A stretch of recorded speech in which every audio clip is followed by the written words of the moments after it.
Alhamdulillahilladzi hadana lihadza wa ma kunna linahtadiya laula an hadanallah. Ashhadu an la ilaha illallah wahdahu la syarikalah wa ashhadu anna Muhammadan abduhu wa rasuluh alladzi la nabiyya ba'dah. Allahumma salli wa sallim ala sayyidina Muhammad wa ala alihi wa ashabihi rasulillahi ajma'in. Amma ba'du fa ya ibadallah ittaqullaha haqqa tuqatih wa la tamutunna illa wa antum muslimun. Bapak-bapak dan ibu-ibu hadirin wal hadirat, jamaah salat maghrib yang selalu dirahmati Allah Subhanahu wa taala. Mari kita selalu dan senantiasa mengucapkan hamdalah sebagai ungkapan dan ucapan rasa syukur kita atas limpahan rahmat, taufik, hidayah, berbagai macam nikmat yang diberikan oleh Allah kepada kita semua. Dan mari kita memperbanyak selawat beriring salam kepada junjungan kita Nabi besar Muhammad sallallahu alaihi wasallam. Semoga kita semua mendapatkan syafaatnya di hari akhir yang akan datang. Amin. Ya Rabbal Alamin.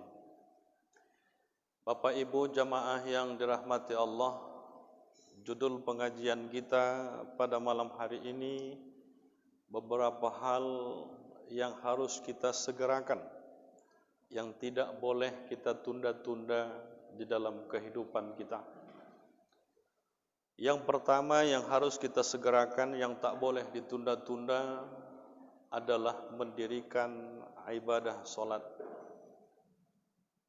Ibadah solat ini adalah ibadah yang pertama diwajibkan kepada kita, dan ibadah solat ini pula adalah ibadah yang dimintai pertanggungjawabannya di hadapan Allah Subhanahu wa taala pertama juga. Makanya kita jangan menunda-nundanya. Kalau seandainya kita menunda-nunda, ada yang berkata masih azan, belum qomat. Ketika qomat, waktunya masih panjang sehingga bisa dilalaikan. Bahkan ada yang sampai meninggalkan ibadah solat. Makanya salah satu kebiasaan kita sebelum masuknya waktu solat, ada pembacaan ayat-ayat suci Al-Quran. Ada yang langsung membaca, ada juga yang melalui suara-suara, baik DVD, PCD, ataupun lain-lain sebagainya. Yang kadangkala tujuannya adalah mengingatkan kita bahwa sebentar lagi akan masuk waktu solat. Biasanya dihidupkan 10 menit, 15 menit sebelum waktu itu. Bapak Ibu jamaah yang dirahmati Allah Subhanahu wa taala, makanya ketika azan berkumandang, jangan lagi tunggu yang lain. Kita bersihkan tubuh, kita cari pakaian yang bersih dan suci, kemudian bersegeralah untuk ke masjid mendirikan solat berjamaah. Karena ancaman Allah Subhanahu wa taala dalam firman-firman-Nya bagi orang-orang yang lalai, bahkan ada yang meninggalkan solat. Satu ayat yang sering kita baca, kita dengar, fawailul lil musallin alladzina hum an salatihim sahun. Maka neraka wailah bagi orang-orang yang lalai dalam mendirikan ibadah solat. Yang kedua, Allah tempatkan di neraka syaqar.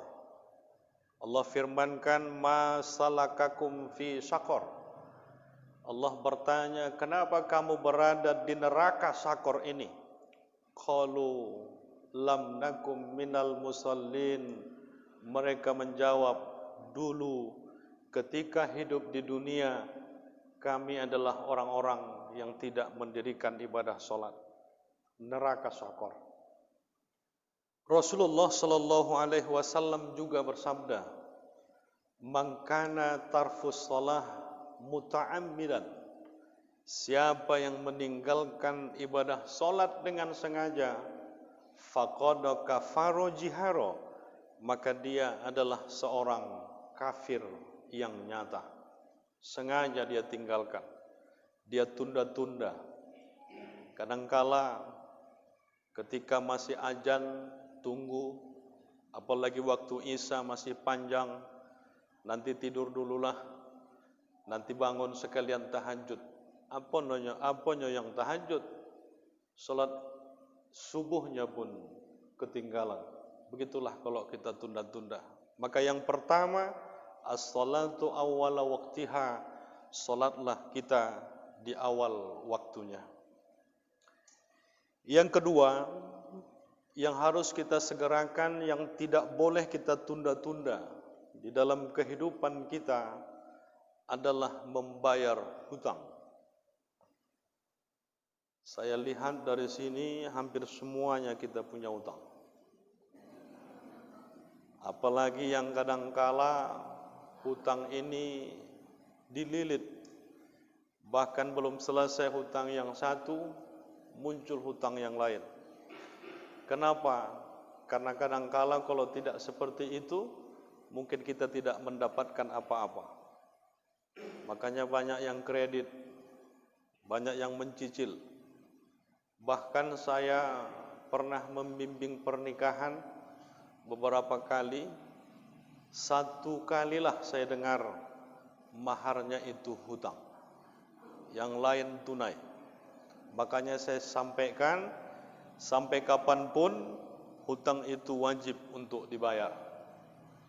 Bahkan mati kita sekalipun, maka hutang itu akan diambil alih oleh keluarga kita dan wajib untuk diselesaikan.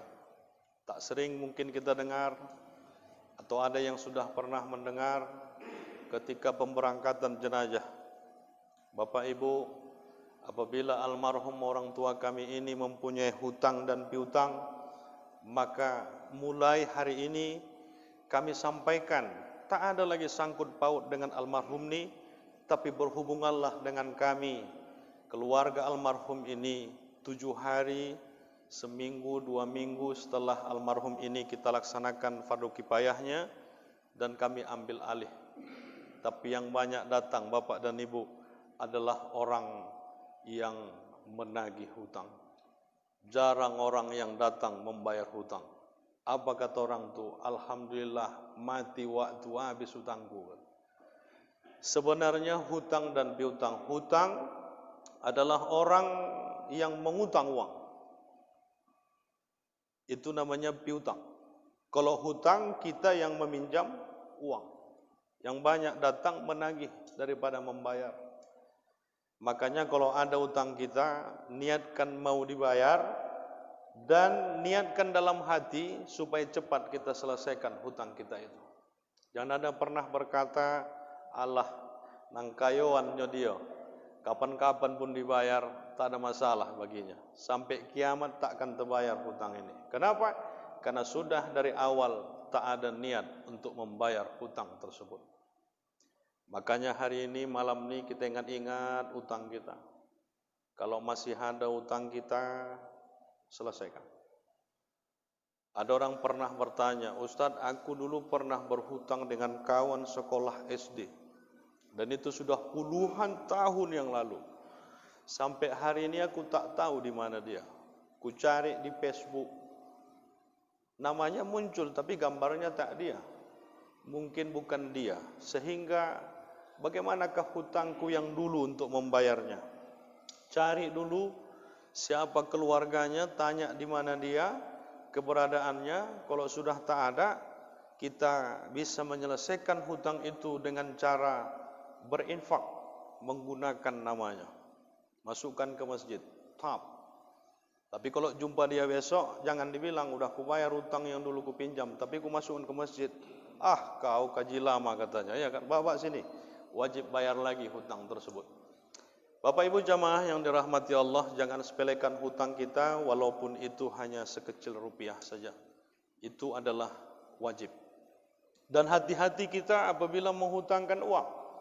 Hukum menghutangkan uang kepada orang lain mendapat pahala sunat.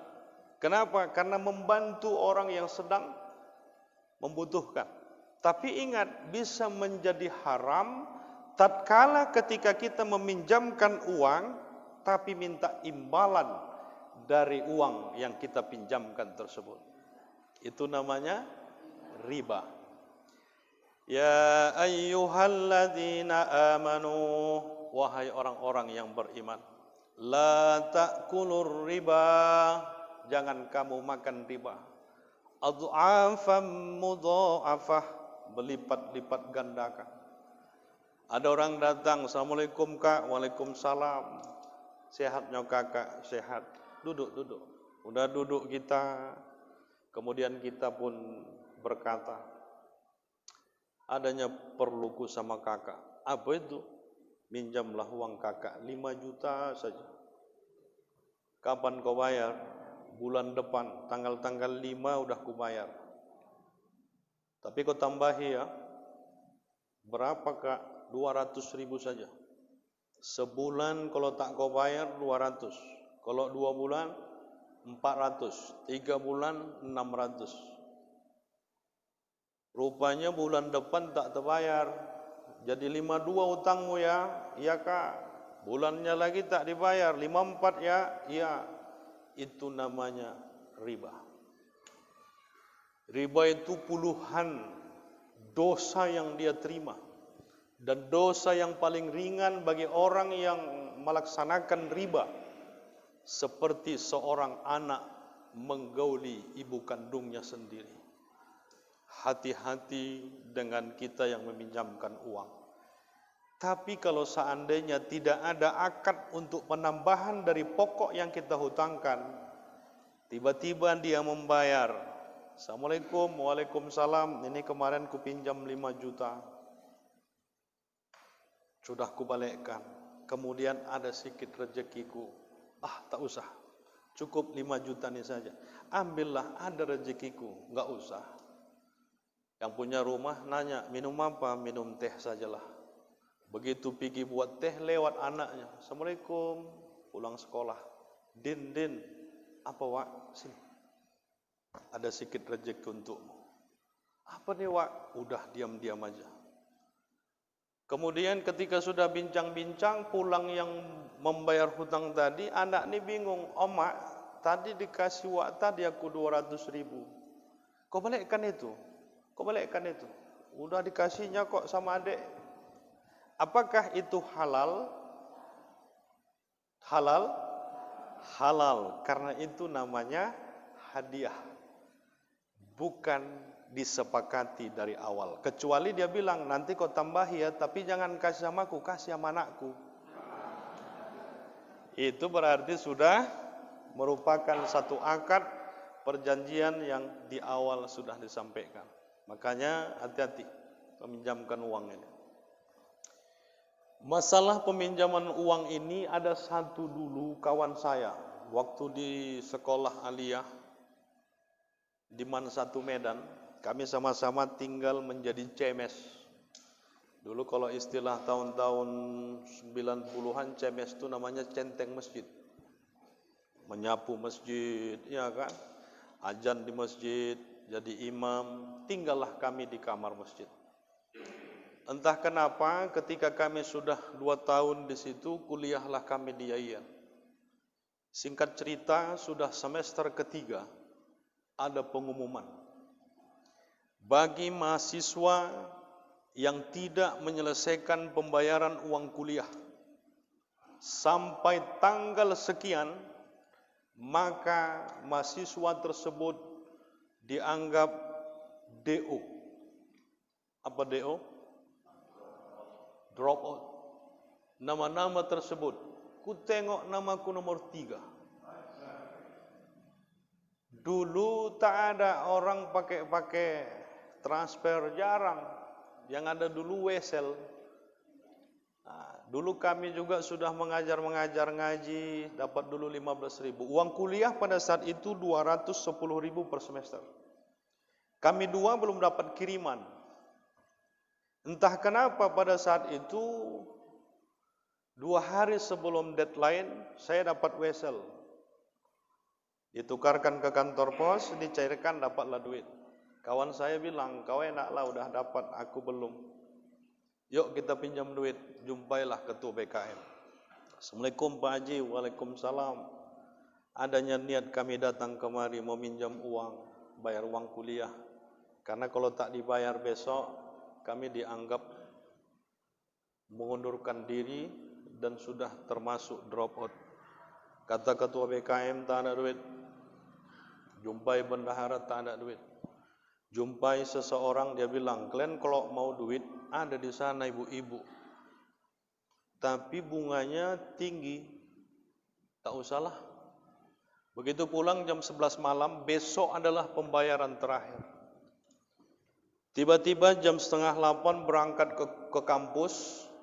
Dia bilang, yuk ke biro. Ngapain? Bayar uang kuliah. Oh ya, aku juga belum bayar. Begitu saya bayar, dia pun bayar.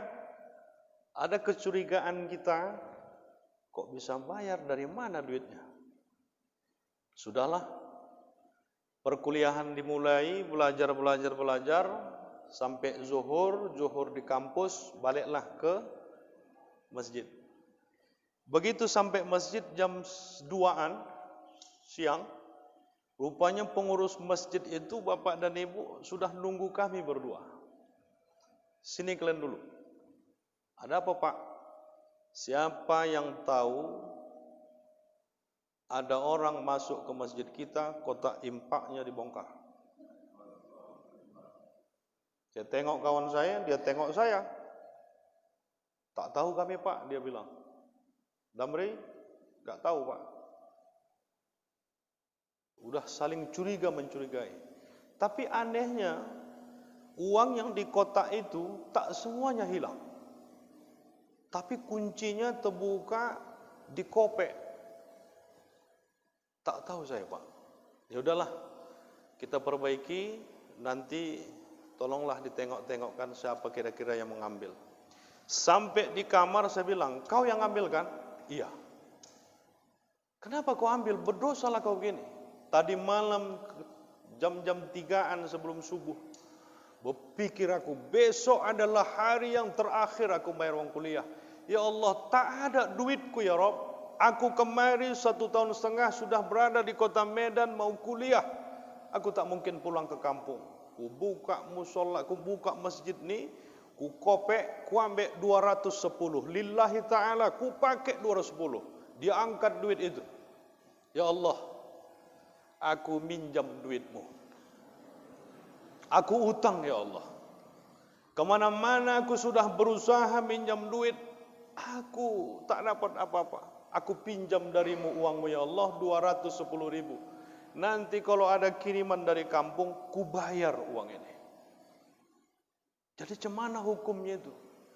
Jadi kenapa kau nggak ngaku tadi? Al-haya'u minal iman, malu.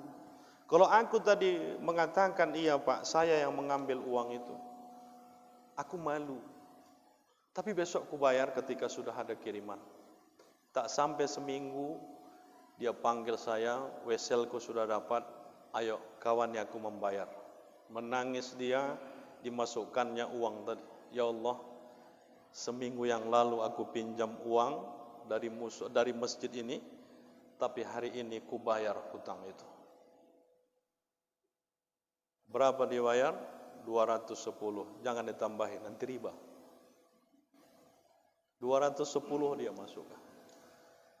Pertanyaan ini saya tanya ke ke dosen saya, bahkan jemaah juga ada yang ilmunya agak tinggi, pernah saya tanya. Bukan malah menjawab, tapi menangis mereka. Begitulah kondisi dulu menuntut ilmu.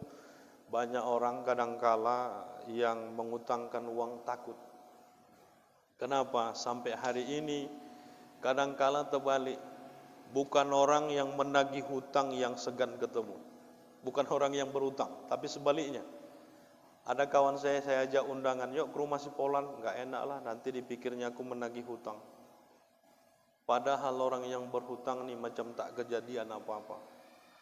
Ini namanya udah mengutang tapi tak tahu diuntung, ya kan? Udah dibantu tapi tak mau membayar dengan cepat. Makanya Bapak Ibu, kalau ada pembayarnya, selesaikan cepat, jangan tunggu lama-lama. Alah, aku pakailah dulu, nanti kan bisa, dia orang berada kok. Jangan, kasih ke dia. Kenapa Ustaz? Karena kalau seandainya kita butuh lagi sesuatu, orang percaya kepada kita. Kalau tak ada kepercayaan orang, kepada siapa kita mungkin meminta untuk mengutang uang? Ini yang kedua.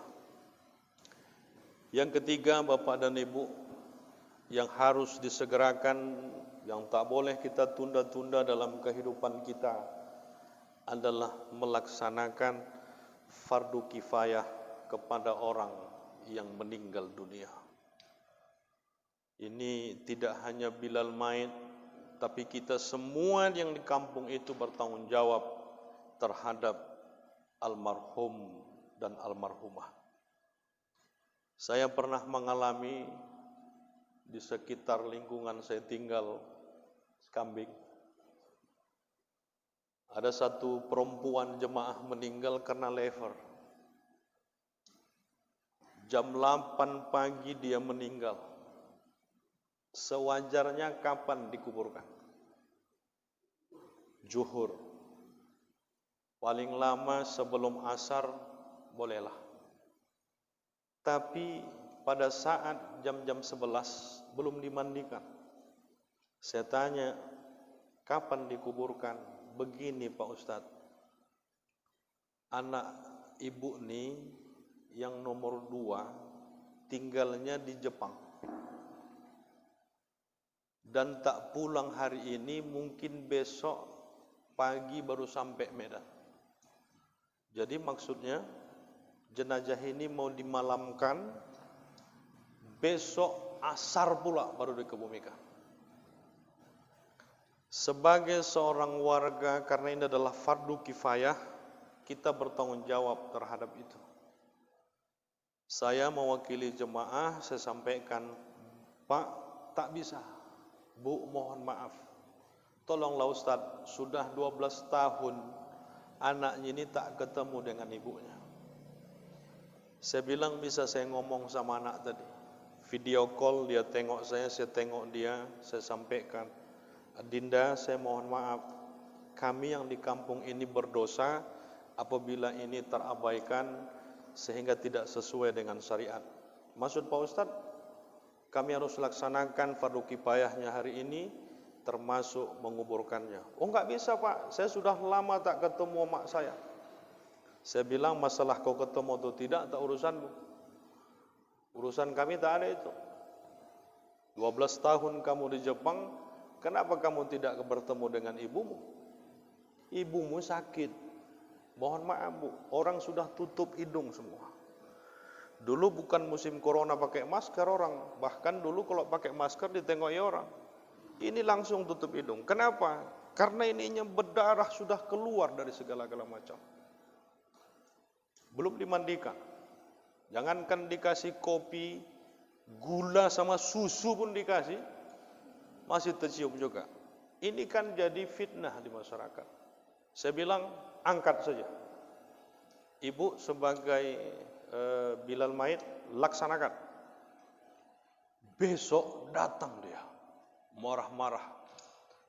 Rupanya jumpa dengan saya pikir dia marah, ternyata dia mohon maaf. Ini tanggung jawab kita. Jangan kita tanya ahli waris atau keluarga musibah tadi. Kapan dikebumikan? Rencana jam 4 Pak. Enggak bisa. Ini semalam zuhur meninggal, semalam maghrib meninggal. Paling tidak sebelum zuhur ini sudah kita laksanakan. Itulah namanya fardu kifayah.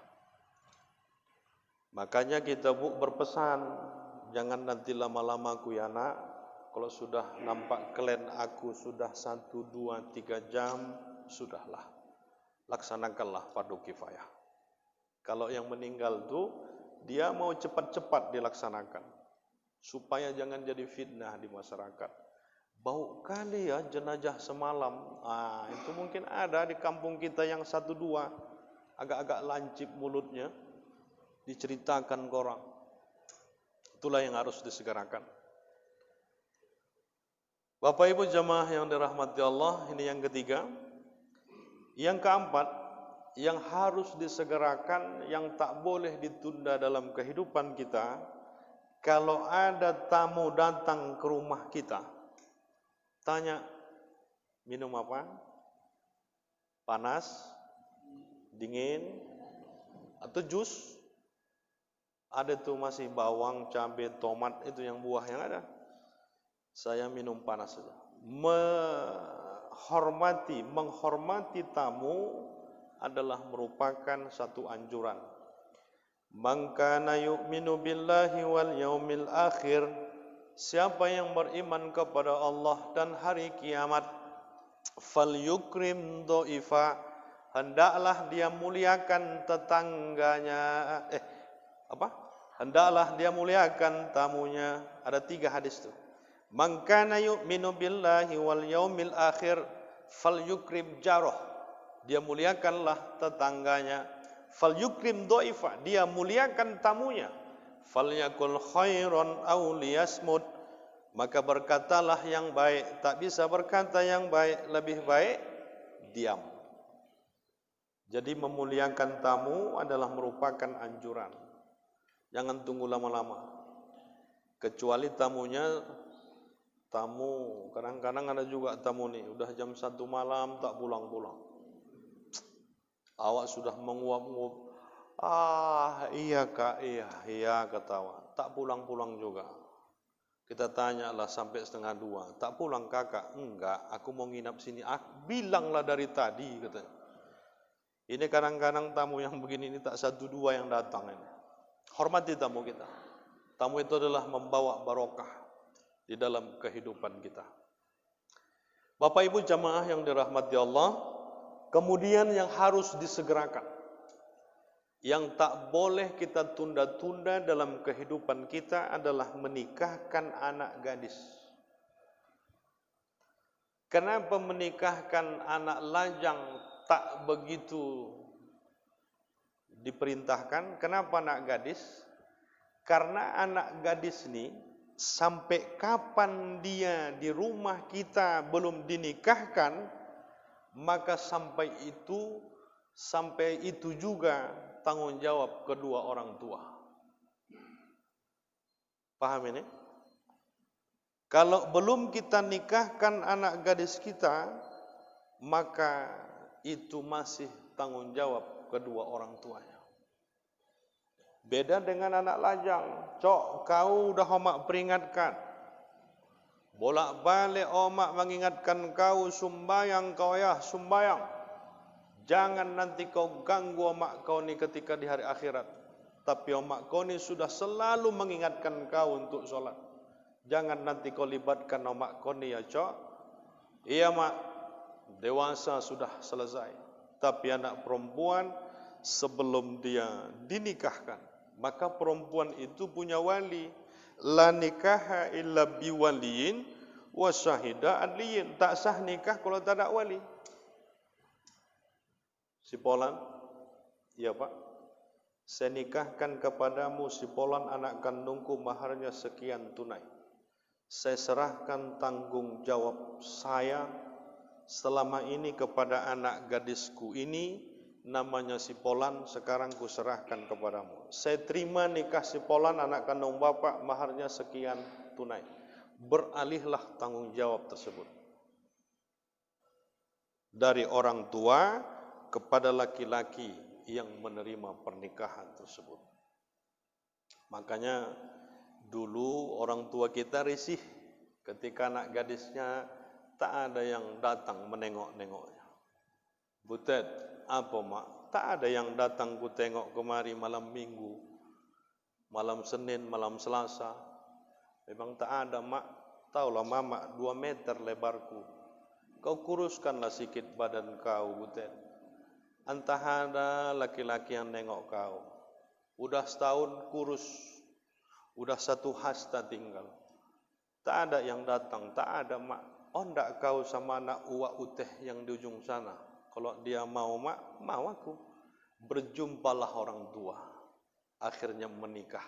Dulu galau orang tua kalau tak ada yang menengok anaknya. Begitulah tanggung jawab orang tua tersebut. Makanya bapak dan ibu, kalau seandainya ada mungkin yang seperti itu, maka hendaklah disegerakan. Ini zaman ini terbalik pula, masih belasan tahun sudah hendak menikah, iya kan? Dulu puluhan tahun, bapak ayah dapat jodoh, udah lain zaman sekarang. Bapak ibu jamaah yang dirahmati Allah, itulah beberapa hal yang harus kita segerakan, yang tak boleh kita tunda-tunda dalam kehidupan kita, sehingga kalau seandainya kita tunda-tunda, mungkin bisa menyebabkan mudarat bagi kehidupan kita. Sampai sini ada pertanyaan? Saya persilakan dengan segala hormat. Silakan Pak, Bu. Baik di materi. Ya, silakan. Waalaikumsalam warahmatullahi wabarakatuh. Ini anak gadis pula.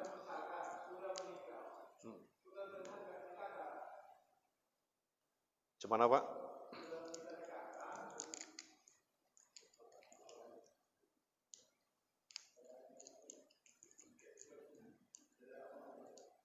Ya. Ya.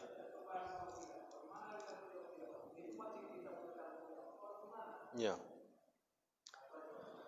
Ada perbedaan anak gadis dan janda. Ini gadis dan janda ini perkara kepingin sama rindu. Sama dengan orang yang sudah pernah naik haji sama yang belum.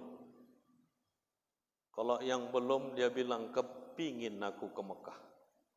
Tapi yang sudah pernah berangkat rindu aku dengan Mekah.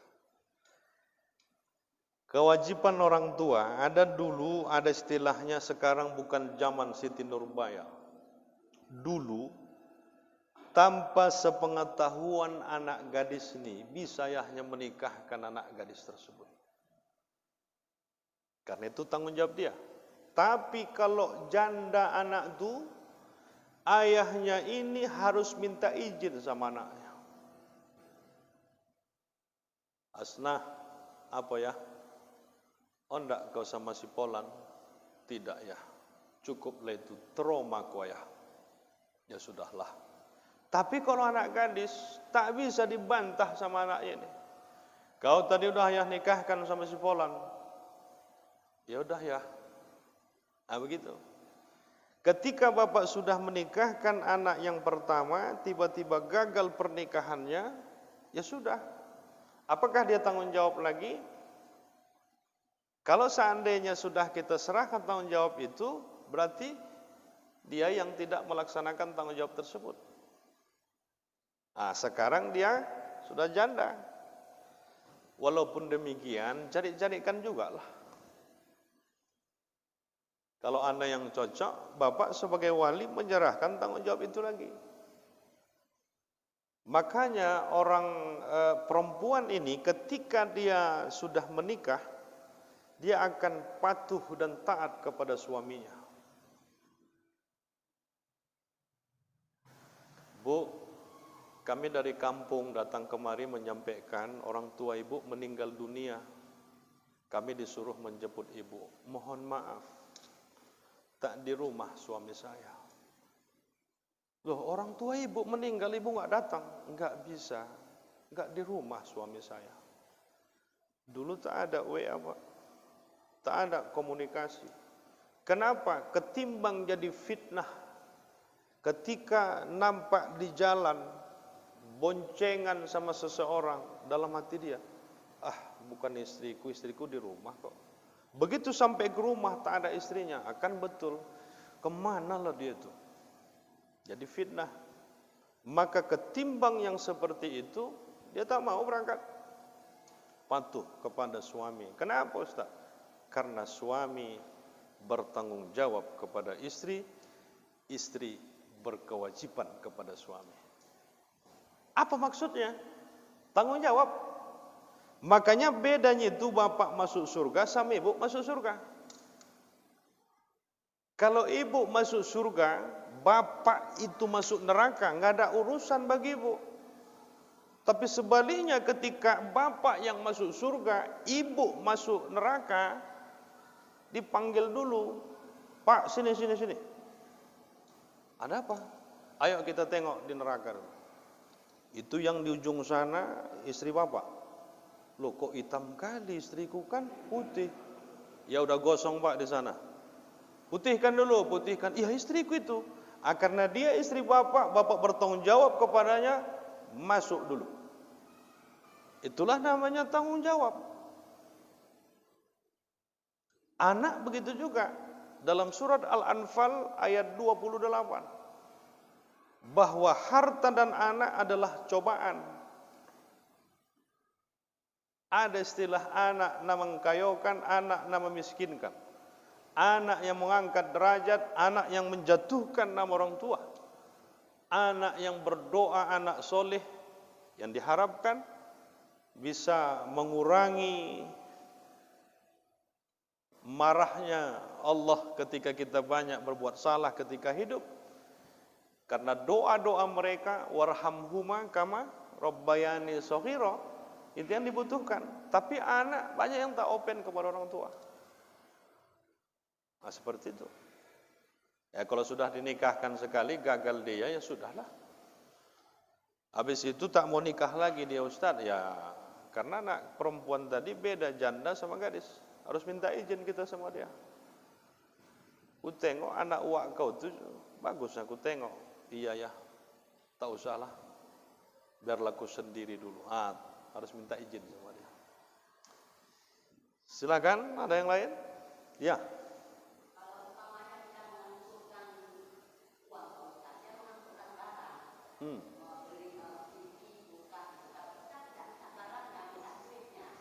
Oh.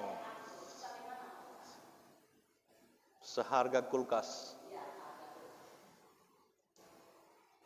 Ibu mau beli apa? Kulkas yang 2 pintu, yang ikannya bisa dada-dada gini. Wah, itu sekitar 6,5 juta, Bu. Iya. Tapi saya tidak minta kulkasnya, saya minta uangnya, saya yang beli sendiri. Akadnya beli kulkas, tapi uang yang diberikan. Wa ahallallahu al-bai' wa harramar riba. Allah menghalalkan jual beli, tapi Allah mengharamkan riba. Kenapa ini didekatkan? Karena dalam jual beli ini juga ada unsur riba. Didekatkan Allah, jual beli silakan, tapi riba jangan. Bahkan saya pernah mendengar ada jemaah yang melaksanakan riba syariah. Ini udah keren pula namanya, riba syariah. Riba syariah itu gimana Bu? Saya bilang. Dia bilang gini Pak Ustadz, ibu-ibu di pajak yang punya modal. Ibu butuh modal, butuh berapa Bu? 5 juta. Nanti 5 bulan Ibu selesaikan ya. Ibu tambahkan berapa ikhlas Ibu. Itu katanya syariah. Dalam mati awak, siapa yang buat syariah seperti ini? Riba juga namanya itu. Makanya hati-hati. Kalau kita beli barang, jual beli. Rukun jual beli 5. Ada pembeli, ada penjual, ada pembeli, ada barang, ada harga, ijab kabul. Seharusnya kita belanja Bapak Ibu, saya beli gula seharga Rp13.000 tunai. Saya jual teh seharga 6.000 satu kotak, Rp6.000. Kalau kita berakad, sebenarnya jual beli itu ada ijab kabulnya. Tapi kadang-kadang kita enggak ijab kabul lagi. Beli ya, jual. Terima kasih ya, ya. Karena kalau dibeli semua, kapan yang lain mau masuk beli lagi? Saya beli gula sekilo, teh satu kotak, apa lagi Pak? Mentega, apa lagi? Ini. Sama dengan seseorang ketika minum di kedai kopi. Ini orang ahli tasawuf. Beli, Ustadz apa? Teh manis 2. Begitu datang teh manis dihidangkan. Berapa harga teh manis? 1 5.000 Pak.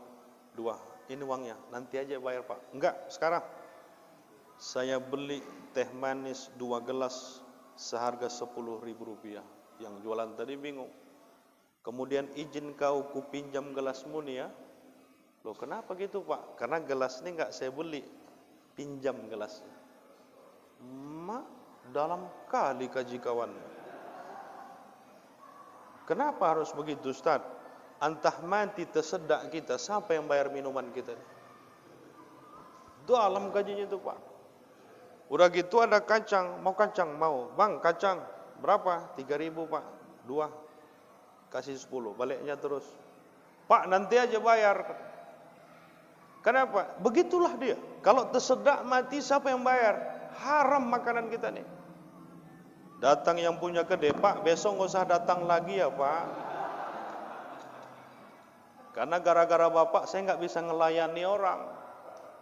Ini masih lumayan begini, layan dulu awak, dimakan kacang 3, dibilang 1. Yang 2 itu macam mana? Yang 2 itu macam mana? Nah seperti itulah. Makanya kalau akadnya beli kulkas, kulkas. Sebenarnya kalau secara syariah kredit-kredit ini bisa riba. Bisa riba.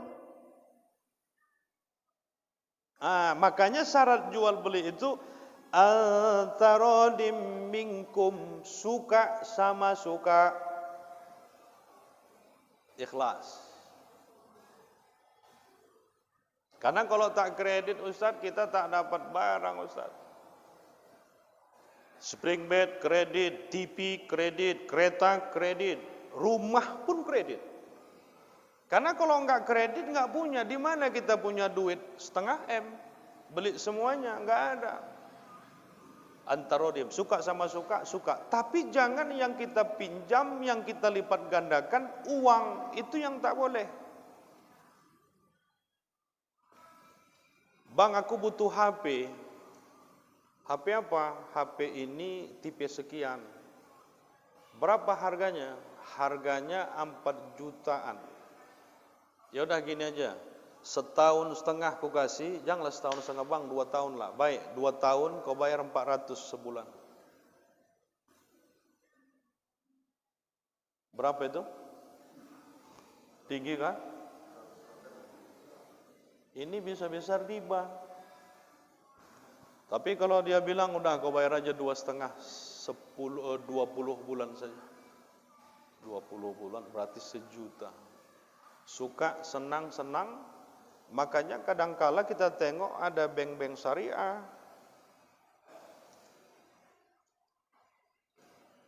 Kita mau kulkas yang ikan bisa dada-dada gini, enggak terbeli kalau kontan.